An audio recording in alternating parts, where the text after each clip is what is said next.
Dashing director Puri Jagannath Ishan అనే కొత్త కుర్రాన్ని హీరోగా పరిచయం చేస్తూ తీసిన సినిమా. ఏంజలా, మన్నారా చోప్రా, అనూప్ సింగ్, ఆలీ, పోసాని మెయిన్ లీడ్స్గా చేసిన రోగ్ ఈరోజు రిలీజ్ అయింది.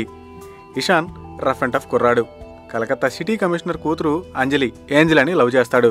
అతన్ని కాదని మరో పోలీస్ ఆఫీసర్ సుబ్బరాజుని మ్యారేజ్ చేసుకుంటుంది అంజలి. ఆ పెళ్లికెళ్ళి నానా గొడవ చేసి ఆ గొడవలో ఓ కానిస్టేబుల్ కాళ్ళు విరగొడతాడు ఇషాన్. దీంతో జైలు పాలవుతాడు. జైలు నుండి ఇంటికి వచ్చాక ఇషాన్ని తండ్రి వెళ్ళగొడతాడు. అతను కాళ్ళు విరగొట్టిన కానిస్టేబుల్ ఫ్యామిలీకి అండగా ఉండాలని డిసైడ్ అవుతాడు. ఆ కానిస్టేబుల్ చెల్లెలు మన్నారా చోప్రాని ఇషాన్ లవ్ చేస్తాడు. ఆమెని ఓ సైకో కూడా లవ్ చేస్తూ ఉంటాడు.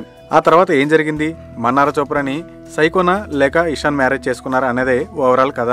ఇషాన్ కొత్త కుర్రాడైనప్పటికీ అనుభవం ఉన్నవాళ్ళ బాగా చేశాడు. పూరి స్టైల్ మేనరిజంని, డైలాగ్స్ని చక్కగా పలికాడు. హీరోయిన్స్ ఇద్దరూ కూడా కేవలం స్కిన్ షోకే పరిమితమయ్యారు. సైకోగా అనూప్ చాలా బాగా చేశాడు. ఇక మిగతా వాళ్ళంతా కూడా ఓకే అనిపించారు. సాంగ్స్ ఏమంతగా లేవు కానీ బ్యాక్గ్రౌండ్ స్కోర్ బాగుంది. ఆలీ కామెడీ కూడా మామూలుగానే ఉంది. పూరి మరోసారి తన స్టైల్లో రొటీన్గా రోగ్ తీశాడు.